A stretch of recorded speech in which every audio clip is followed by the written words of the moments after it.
ইসলামী bank news top 10। আইন উপদেষ্টা doctor Asif Nazrul বলেছেন, আগামী বিজয় দিবসের আগে জুলাই আগস্ট গণহত্যার বিচার শেষ করা হবে। জানালেন, শেখ হাসিনার প্রচুর টাকা ও বিদেশি লবিং মোকাবেলা করে গণহত্যার বিচার করা হচ্ছে। ভয়াবহ অগ্নিকাণ্ডের ঘটনায় প্রশাসনের প্রাণকেন্দ্র সচিবালয়ের অ্যাক্রিডিটেশন কার্ড নিয়ে সাংবাদিকদের প্রবেশ সীমিত করা হয়েছে, জানিয়েছেন প্রধান উপদেষ্টার প্রেস সচিব শফিকুল আলম। বিএনপির মহাসচিব মির্জা ফখরুল ইসলাম আলমগীর বলেছেন, মানুষের ধারণা সরকার নির্বাচনে দেরি করার চেষ্টা করছে। সংস্কারের জন্য নির্বাচন থেমে থাকতে পারে না।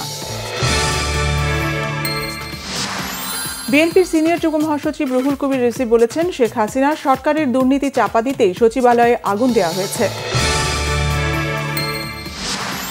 জুলাই আগস্ট গণ অভ্যুত্থানের শহীদরা জাতীয় বীর, তাই তাদের দলীয় পরিচয় ভাগ করা যাবে না বলে মন্তব্য করেছেন আমিরে জামাত ডাক্তার শফিকুর রহমান।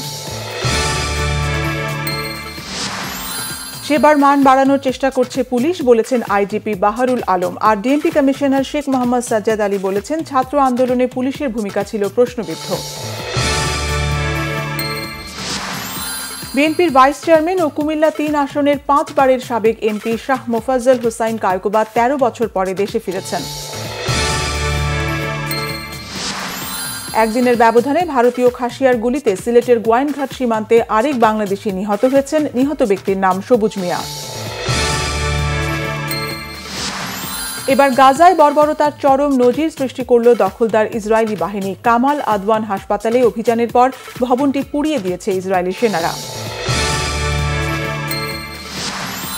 দুবাইয়ে গ্লোব সকারে সেরা খেলোয়াড়ের পুরস্কার জিতলেন ব্রাজিলিয়ান তারকা ভিনিসিয়াস জুনিয়র। মধ্যপ্রাচ্য অঞ্চলের সেরা খেলোয়াড় আল নাসরের ক্রিস্টিয়ানো রোনালদো।